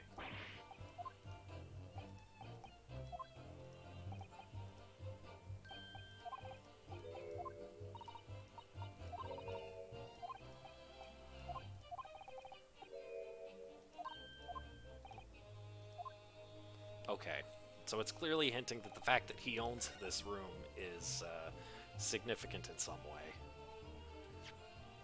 Is it? I swear if it's this, I am going to be so mad. Objection. It's not. Witness's last statement is clearly contradictory when you consider this piece of evidence here. Yes, undeniably. You say it's undeniable, Council, but I fail to see any contradiction here at all. I think perhaps that itself is the contradiction. Indeed. Time for a rethink.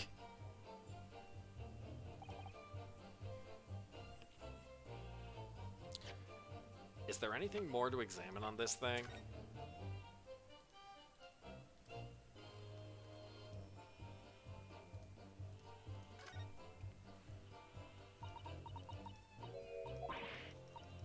Yeah, we've seen this. Yep, Yep, we've seen that. Okay. The key and the toy? So this? I doubt it. Because we know that's Gregson's.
It's the firecracker?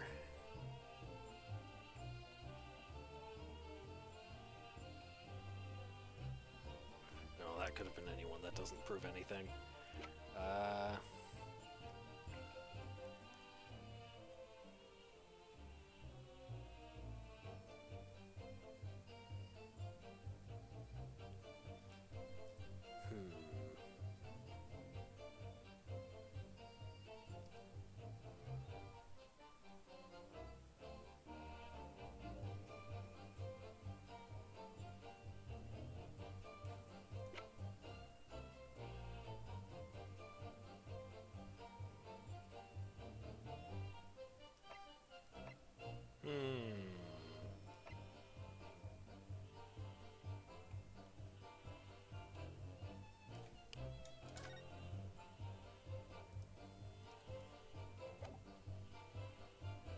Right, what was his testimony in the previous part?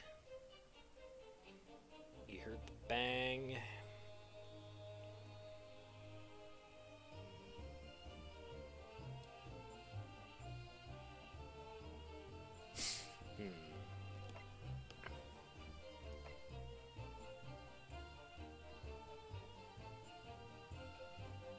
Oh, wait.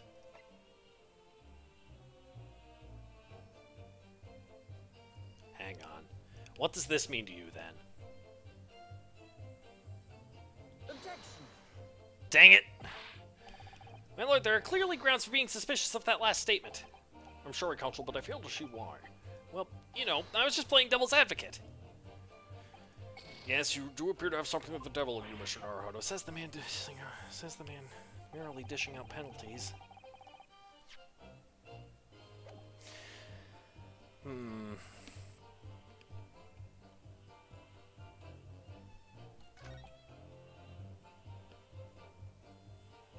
You're all alone in the world, you've no kinfolk. That's a lie. Objection.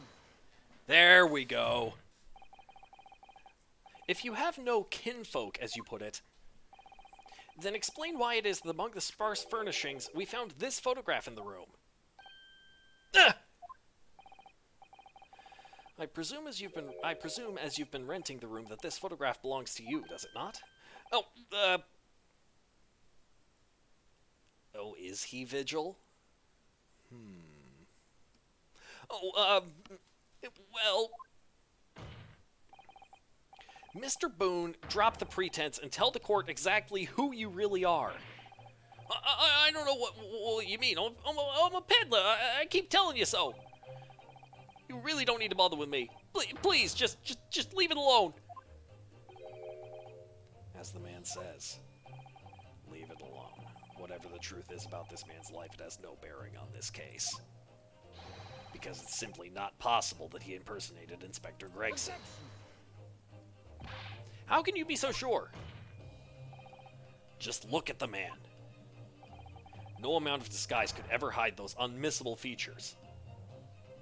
You wish real court cases had this much emotion? I mean, they do extremely seldomly. To the point where, like, if I should send you a link to some videos that I've seen where, like, they take snippets of particularly interesting court cases and like set them up such that the Ace Attorney characters are saying them. Objection. No amount of disguise could ever hide those unmissable features. But what if we were to look at this the other way around? What do you mean? Yes, Counsel, what do you mean? Well, there's no denying that Mr. Boone's lip is very prominent indeed. But consider the possibility that his prominent lip is itself part of an elaborate disguise. Then hiding that prominent feature, in other words, revealing his true face, would make an utterly impenetrable disguise. Wouldn't you agree, Mr. Hugh Boone?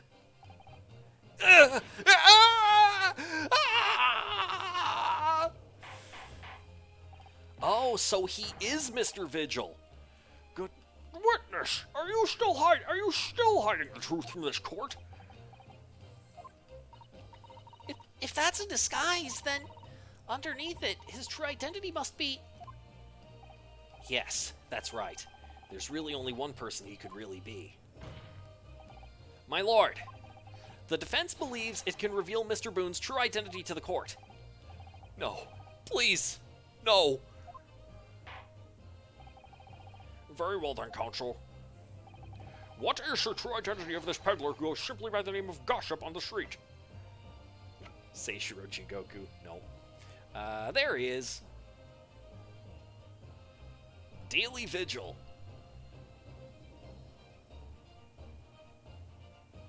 I think. Hang on.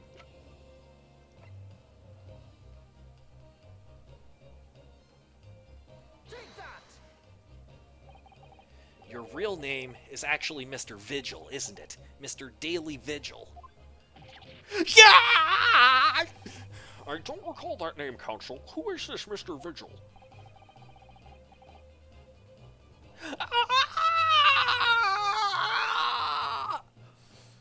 I can't do full scout yell here because I'll probably get a noise complaint, but yeah. It's a name I encountered yesterday, my lord. It has to do with a certain client of Mr. Herlock Sholmes. A young gentlewoman came to the detective asking him to locate her missing husband. The woman in this photograph, in fact. Same hair and facial structure. Yep, exactly. I noticed that. I was like, there's no way that can be right. But here we are. The woman in this photograph, in fact. This is Mrs. Vigil. What? From what I understand, you haven't returned home since the night before the inspector was found dead. But of course, on that night, you were being held captive by the two Red-Headed League men. What is this case even about? It's supposed to be about Inspector Gregson's murder. It is 3 tangents in. You're right. Let's see. It's supposed to be about the murder of Inspector Gregson, and Barak Van Zeeks is the defendant. Because they think he did it. But then we got into talking about this Red-Headed League scam, and then we got to talking about who Gossip is, and now we're talking about who Gossip really is again. But of course, on that night, you were being held captive by the two Red-Headed League men. And last night you were put up by the prosecution service in preparation for testifying in this trial, because we'd been led to believe that you, Miss Venus, and Mr. Sandwich were all homeless. Being important witnesses in this case, we needed to know where we could find you, of course. And that explains why you've not only been unable to return home, but also unable to contact your wife, who's been beside herself with worry waiting for you at the Vigil residence. No, just you hold on a minute. I don't have the first idea. What I'm talking about? Really? It's a simple enough matter to confirm my suspicions. All we have to do is pull off that disguise.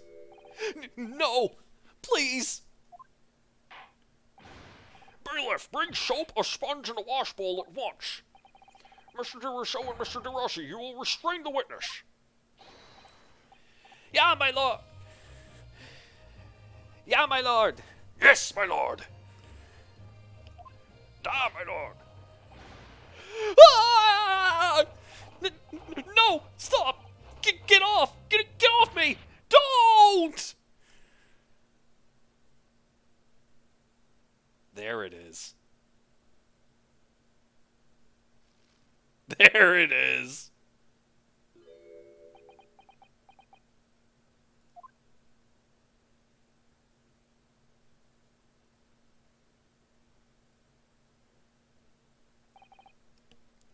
Well, we are now seeing your true features, I presume. Lift your head, sir, so the court can see your face.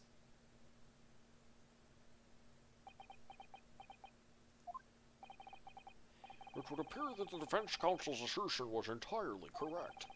This has all been a very elaborate deception. So, witnesses, tell the court, have you seen this man before? I don't believe it, but There is a no question.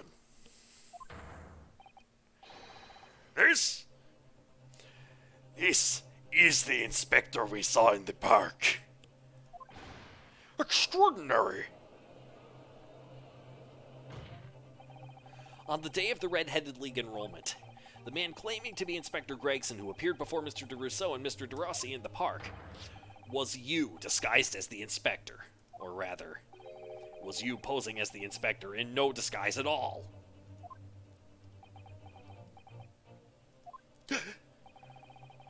Mr. Vigil was formerly employed as the chief warder at Barclay Prison. The chief warder?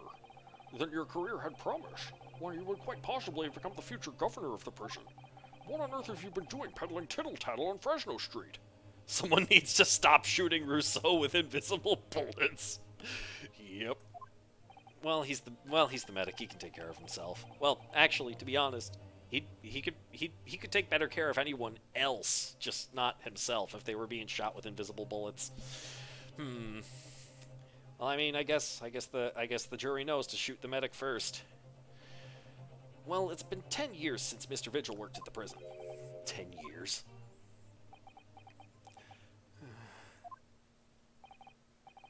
I'm really dreadfully sorry about all this. Yes, it's true. I am Daily Vigil. And you were the chief warder at Barclay Prison 10 years ago? So where did Mr. Hugh Boone come from? Boone is the other me. It's a name I invented. Well, evidently there was a great deal under the surface here. I'll explain everything. I'll tell you just how wretched my life's become.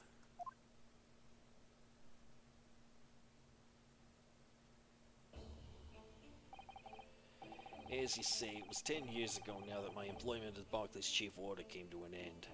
Is it Sniper? When did he get invisible bullets? Good question, Aram. It could be Sniper. Chief order came to an end. Having left the prison service, I searched for some new occupation by which to earn a wage. Times were hard in London, and I found no suitable engagements at all. In desperation one day, I turned my hand at selling wares on Fresno Street. But your wife appears to know nothing of this. She still maintains that you are the chief warder at Barclay Prison. I was utterly determined that my wife should not know of my failings, which is why I never told her. I opened an account at the bank under the name of Hugh Boone, and I rented the cheapest room I could find on Fresno Street.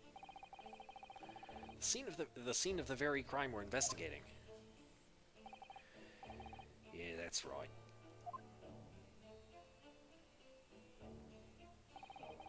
A place from which I could emerge every morning at 8 as a squalid peddler, and transform myself back every evening at 5 into a well-dressed man about town before returning home. That quickly became my daily routine. I was puzzled by the lack of furniture in the room, but that explains it. But why on earth didn't you just tell us this in the first place? I have a wife, sir, and 2 sons. Without wishing to sound self-conceited, they regard me with some pride. I couldn't bring myself to disappoint them. So instead you decided to conceal your occupation from them? Yes. I've made such a terrible mess of everything. Still, one thing doesn't add up. No matter how many tidbits of information you could sell to passing gentlemen, even at 6p apiece. You couldn't hope to match the salary you must have commanded as chief warder at the prison. Very true. To have kept your family in comfort despite 10 years of somewhat misbegotten employment.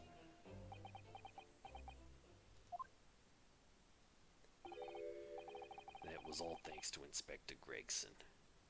He looks like he's 20. How is he 40? Oh, you noticed? Yeah, that's a really good question. What? Inspector Gregson? What on earth? It was some years after I'd invented Boone and begun my other life as a street seller. The inspector, that is, recognized me one day. Do you mean to say the victim was an acquaintance of yours? Who's that? I knew him from my time working at the prison. Gregson. When he saw what I'd become, he was deeply troubled for me and my family. From that day forward, he visited me on Fresno Street with increasing regularity. And one day, he asked me if I would carry out a secret assignment for him. A secret? What was it? I was to impersonate the inspector. What? Impersonate him? We always met in that little room so the inspector could brief me. Visit Orxie's tomorrow and take a statement from the proprietress.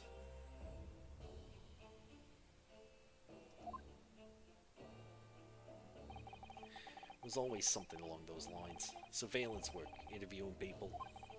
On those occasions, he would lend me his identification so people would believe who I was.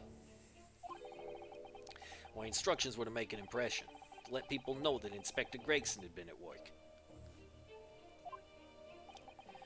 And for those services, he compensated me financially. A Scotland Yard inspector willingly relinquished his identification into your care with intent to deceive.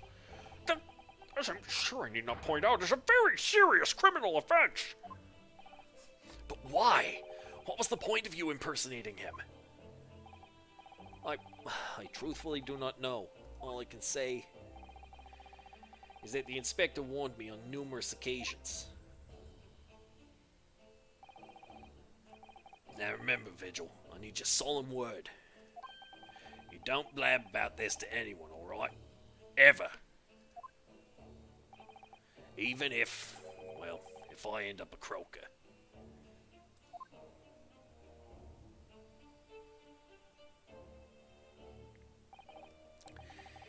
In time, he started to bring papers with him to the room as well.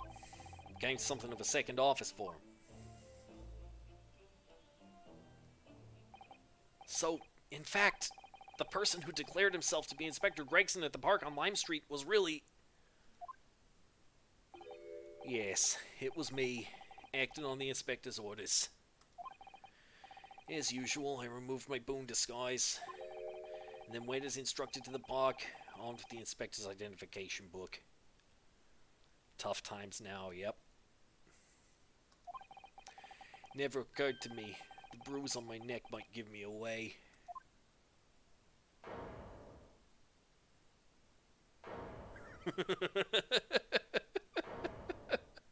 Wow, this is intense.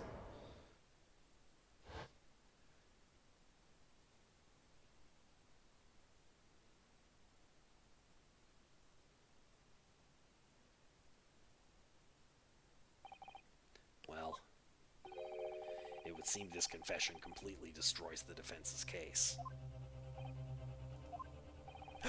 Explain yourself, Prosecutor Ashogi.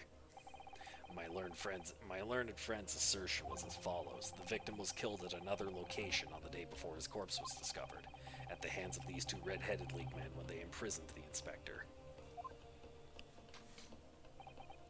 But no! That can't be! After all, it wasn't the inspector who went to the park that day, it was me! Oh, goodness. Finally, we have clarity. We had nothing to do with the murder of the inspector. And danke, Herr Lawyer, for proving it. What? Ah!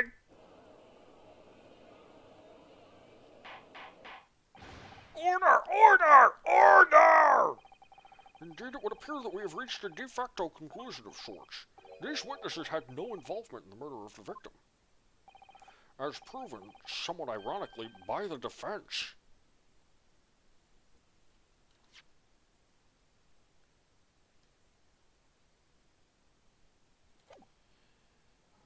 Well, we have clarity on this point, but it still leaves plenty open as to what happened regarding Gregson's murder. I hereby call an end to the cross-examination. Oh, thanks, Sparkle. Hold it. That was Kazuma? What's he on about? Pardon me, my lord, but with your permission, I would like to pose one further question to the witness. Kazuma, What question, counsel? it concerns the events of 10 years ago. I believe you would have been present at a very significant execution that was carried out at the time. 10 years ago? This is when they revealed that he freed Genshin? He set loose the Genshin upon the world? The execution of the professor, Genshin Asogi. I want to know exactly what your involvement was. Oh! Answer me, man. One moment, counsel. Is this related to the current case? Naturally. It is the prosecution's belief that this case and the events of 10 years ago are inextricably linked. Does the defense concur, counsel? Kazuma, you're not yourself. That would indeed have had an impact. It did. We know it did, Aurum. The past couple of cases have been all about that impact.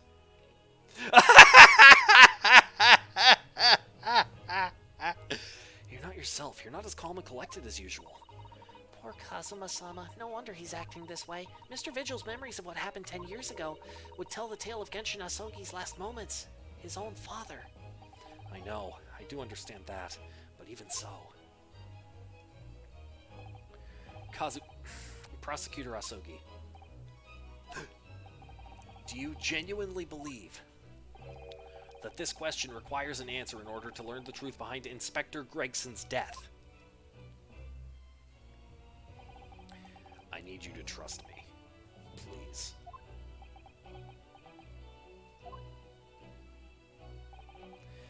Very well. Then the defense has no objection. I see. In that case, you will answer the question, witness. The truth is, I remember very little of that time. You've forgotten? I'm sorry to say, yes. As I said, I resigned from my role at the prison 10 years ago. But for some peculiar reason, my memory of the events leading up to that moment is extremely hazy. Does that not strike you as strange, Mr. Naruhodo? Sorry? Well, 10 years is a long time, but to have forgotten the reason why he left such an important job. Yes, you're right.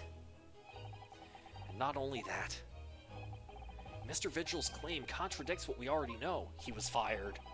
The human spirit is a fragile thing. It's broken all too easily, which is why we have a tendency to wrap it up for protection.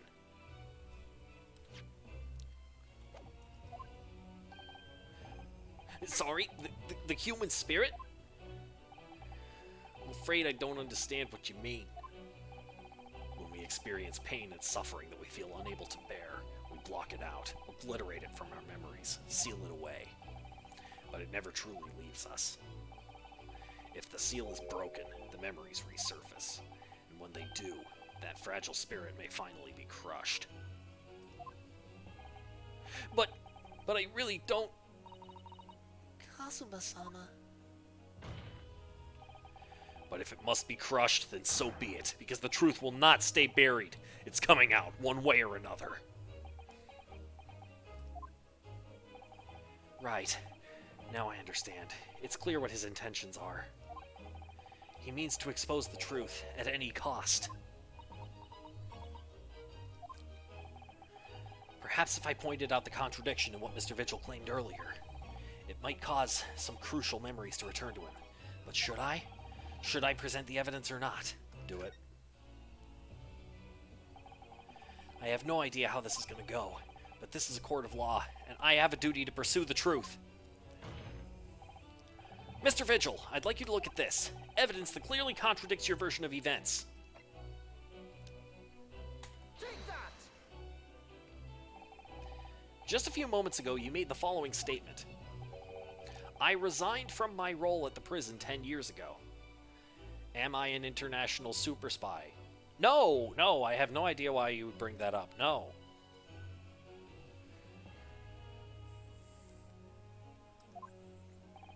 Yeah, well, yes. In other words, you claim to have left the post of chief warder of your own volition. Whew, glad we've cleared that up, J-Rain. Yes. Well, yes, of course. Why? Tell me. Do you remember seeing this document before? No, I don't. This is a dismissal notice ordering the immediate termination of a prison staff member's employment.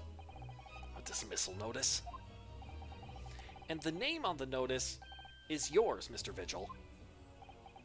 What? What? It's mine? So you didn't resign from the prison service at all. For some reason, you were dismissed as chief warder from Barclay. No, there's been some mistake. I'm sure. I'm sure I tendered my resignation. This dismissal notice is nonsense. Isn't it? If you were forcibly dismissed, there must have been good reason. Vigil has created false memories to keep himself sane. Yep. Must have been good reason. Clearly you did something. Mr. Vigil, it's time to break the seal and have you remember. This is creepy music.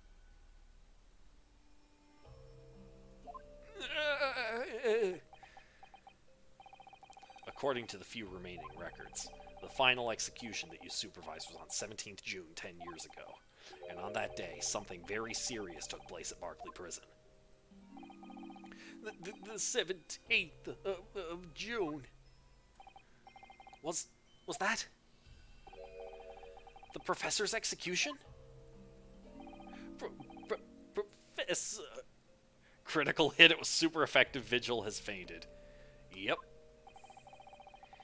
As you were the chief warder at the time, it stands to reason. Vigil bought to unlock some lost memories and become an anime protagonist where they power up and solo everyone. Oh boy, imagine. Really feel like dragging this man through trauma is really on the nose. Yeah, this is kind of bad. This is kind of... I mean, they're doing it to try to relieve Kazuma's trauma here, but is this really what it takes? You know? You would have been present throughout the proceedings. It does sound familiar.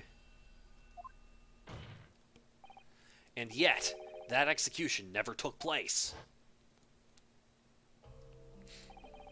The convict ostensibly executed earlier that day later re-emerged from his grave. The convict came back to life. In the cemetery in the middle of the night, there was a witness. However, the witness claims the moment after he saw the convict clambering out of his grave, Bang. a gunshot rang out from over his shoulder. And the bullet pierced the professor's chest, killing him instantly.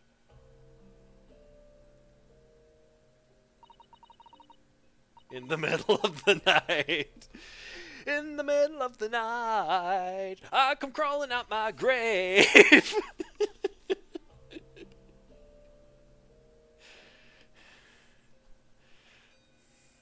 Those may have been the professor's actual last moments. Yes. Seeing as you were in charge of overseeing executions at the time, charge of overseeing executions at the time. You must know the truth about what really happened. It's in your head, somewhere deep down. Well, Chief Warder Daily Vigil, I know there are memories in your head that can explain what happened on 17th June 10 years ago. And now it's time for you to drag them up.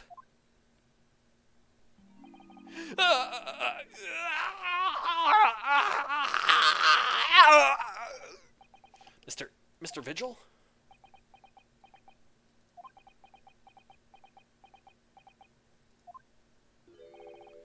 Yes, the whole prison. It was complete chaos. The prisoner escaped. He was killed in the cemetery. The shocking news ripped through Barkley like a hurricane. What? What?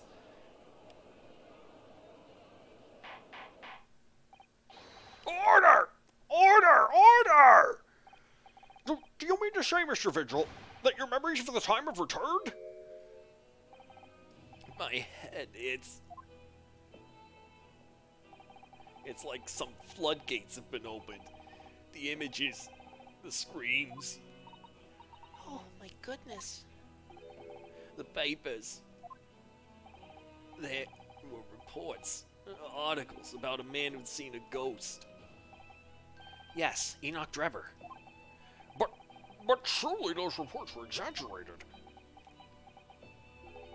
There were traces at the scene. Traces of what? In Lowgate Cemetery, at plot number 139. Blood. Lots of blood. That's where the man was buried, of course. Obviously, something terrible had happened there. The depths of conspiracy and depravity from which this tale is emerging are quite staggering. I've reviewed the police records from that time extensively. A thorough investigation was conducted by Scotland Yard to ascertain how the convict managed to escape in the first place. And the conclusion reached by the investigating team was that a member of the prison staff must have been involved. Are you suggesting that a prison warder abetted the man's bid for freedom?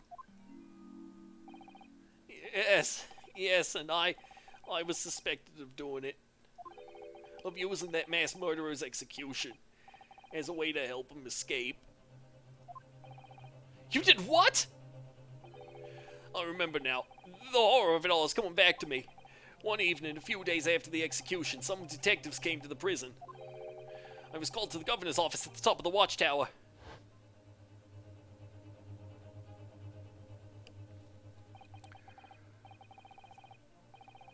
I'm sorry, Daly. This is a serious business. But I can't help you, no.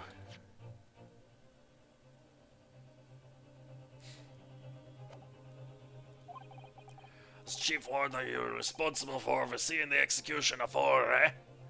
Yeah, my head's spinning a bit too literally. Yep. Well, it seems the fellas at Scotland Yard want to have a few wee words with you about it. You better pack your things, laddie. You're to attend in person. As soon as he told me that, my mind just went completely blank. And the next thing I knew, The professor. The most hated killer in our country's history. Country's history, and I let him escape. I'm finished. My life is over.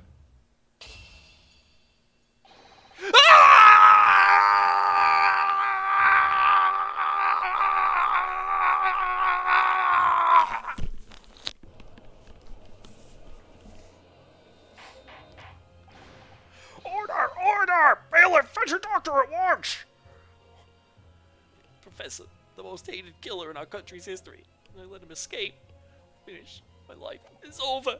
I thought the blue meant it was Naruhodo, so my mistake.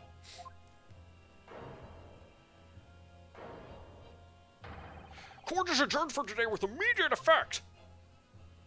Alright, good, because I have Japanese lessons So, to do before the order. With Mr. Vigil's collapse, proceedings came to an abrupt end for the day. once again overshadowed by the legacy of that notorious killer, appearing like a cursed ghost ship on a foggy ocean. Lord Van Zeeks, Mr. Vigil, Kazuma, and Gregson. All of them bound by invisible chains anchored to the same wreckage in the murky depths of the past. But the miraculous light that had been trying to cut through the gloom and shine on those tragic events was playing on the edges of the truth at last.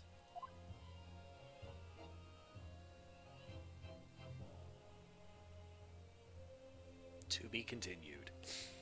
Yeah, we're over my 2 hours, so I'm gonna end things here. Perry will be here tomorrow afternoon for with more Death's Door, and I will be here Tuesday evening with more Super Mario Fantasy. Let's see, we'll save here.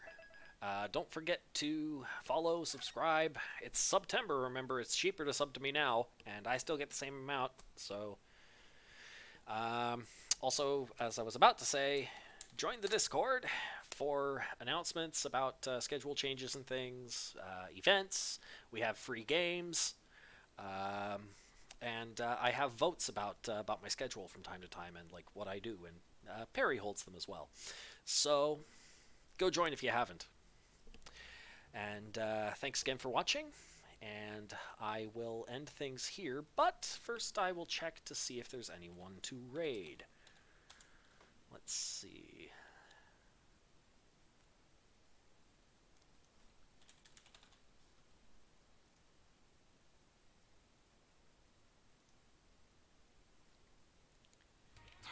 I found someone. Okay. Just toss it in high Let's, it's... Seriously? No. I moved to Quest Trade. I don't play games with my money. Wait, is it... Become up to 30% wealthier with the Quest Wealth portfolios. I think it's this. Long time lurker, first time Let's scout. try this. Okay, it worked. Yes. Thank you for watching, and see you over at Tuppence Nation.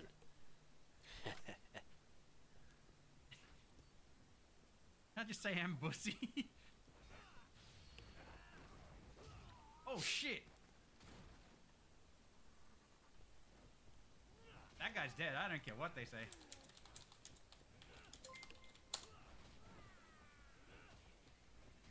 Oh, hey! Thank you for the raid, Russian spy. Hi, everybody. Raiding party. Hey, great to see you all. Welcome, welcome. What were you guys?